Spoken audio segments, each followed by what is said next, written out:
Good morning, dear students. Well, this is Rajni Mehta welcomes you in English lecture.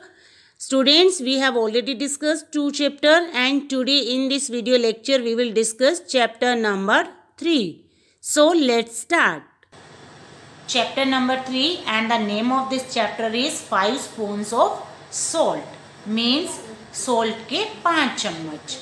And the writer of this chapter is Sudha Murthy. Before discussing this chapter, let's see the word meaning. First word is संथे, means weekly village market. सप्ताह में एक बार village में लगने वाली market. Second is stirring, means moving out of, बाहर चले जाना. Third soaked, means extremely wet, बहुत ज़्यादा गीला होना. Fourth is billowing, means fill in air, हवा में फैल जाना. Aroma means flavor, perfume. Aroma means flavor or perfume. Next is eagerly. Eagerly means a strong desire. जिस चीज a strong desire, किसी भी चीज की बहुत ज्यादा इच्छा होना. Stained means spotted. Dismay means discomfort. बेचैनी. Responsible means liable, उत्तरदायी person. Chores means a routine task, जो हम रूटीन में वर्क करते हैं, that is called chores. And next is aja. Here in this chapter aja means grandfather. Geeta called her grandfather aja. Last one is dismay. Dismay means discomfort, बेचैनी होना. So these all are the word meaning of this chapter. Let's discuss the chapter now. 5 spoons of salt, salt के 5 चम्मच. In this chapter we are going to discuss about a girl. Her name is Geeta and she is forgetful. उसे भूलने की आदत होती है. One day what happened, एक दिन क्या होता है कि उसने स्कूल की पिकनिक पे जाना होता है. वो अपनी मम्मा से सांभर बनवाती है. उसकी मम्मा टेम्पल जाते हुए उसे बोलती हैं कि आप इसमें 5 स्पून सॉल्ट ऐड कर देना. So let's see what happened then. तब क्या होता है, वो सॉल्ट ऐड करती है या भूल जाती है. This thing we will discuss in this chapter. The 7 children Damu and aja were going to the santhe. 7 बच्चे तमू और अजा. अजा हियर रेफर्स टू ग्रैंडफादर. वो सब संथे जा रहे थे. द वीकली विलेज मार्केट, जो वीकली विलेज की मार्केट है, this that is called santhe. Damu said let's walk. Damu ने कहा चलते हुए, I will tell you a story about my sister. मैं आपको मेरी सिस्टर की एक कहानी सुनाऊंगी. I saw what happen to her once. मैंने देखा कि उसके साथ एक बार क्या हुआ. बिकॉज शी वॉज फॉरगेटफुल, क्योंकि वो भुलक्कड़ थी. And decided never to let that happen to me. और उसने डिसाइड किया कि ऐसा अब मेरे साथ फिर कभी नहीं होगा. So he started his story. इस तरह से उसने अपनी स्टोरी स्टार्ट की. And story is Geeta where are you. Geeta तुम कहाँ हो. आई नीड यू, मुझे तुम्हारी जरूरत है. To run down to store house पे जाने के लिए. And get these medicine for me, और मेरे लिए ये मेडिसिन लाने के लिए. Sad गीता's grandfather. गीता के ग्रैंडफादर ने ये कहा. Geeta was lying in bed reading an exciting book. Geeta bed पे लेटे हुए एक एक्साइटिंग बुक पढ़ रही थी. For a long time she pretended not to have heard. और उसने काफी टाइम तक तो ऐसे दिखावा किया कि उसे कुछ सुनाई नहीं दिया है. What her grandfather was saying. जो भी उसके दादा ने उसे कहा. It was hot. गर्मी के दिन थे. She didn't feel like steering out of bed. और वो नहीं चाहती थी कि बेड से उठ के कहीं जाए. Steering means moving out of, बाहर जाना.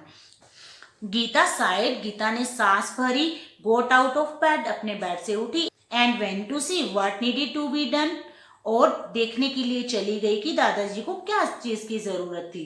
Handing her some money. उसे कुछ पैसे देते हुए हर ग्रैंडफादर सैड. उसके ग्रैंडफादर ने कहा I have a bad headache. मुझे बहुत ज्यादा सिर दर्द हो रहा है.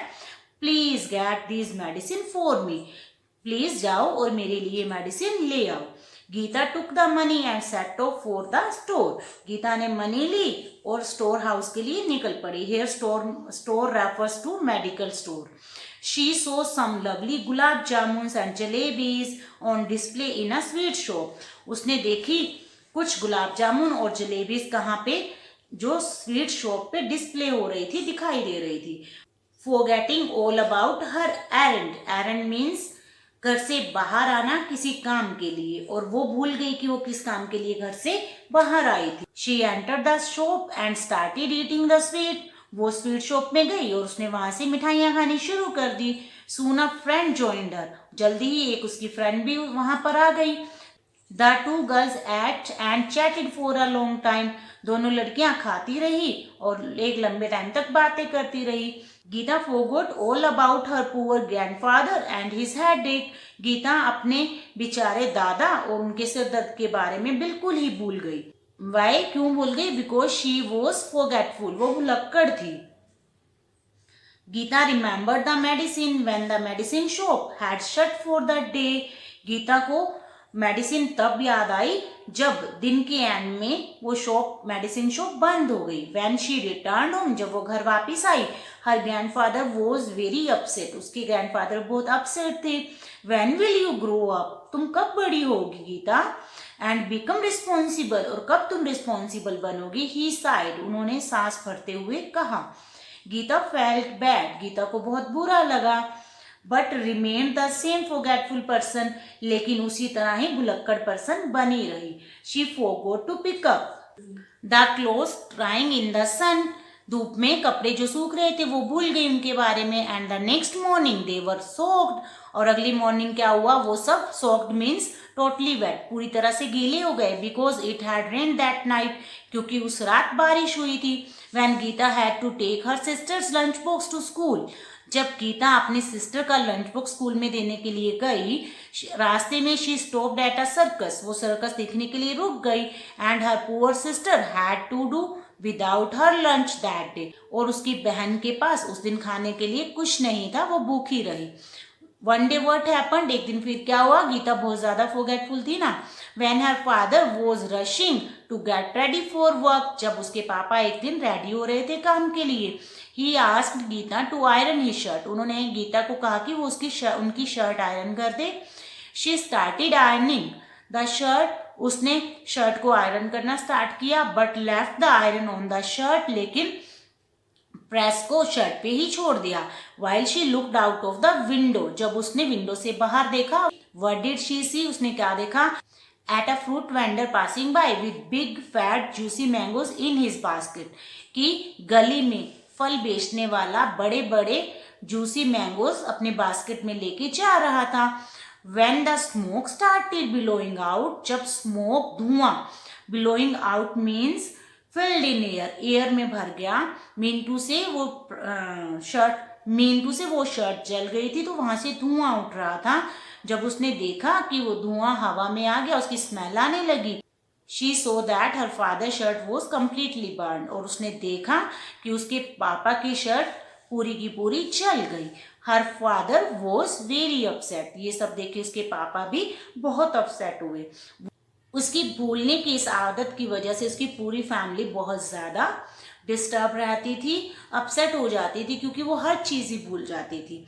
इन this way students, today we have discussed half chapter and tomorrow we will discuss next of the chapter.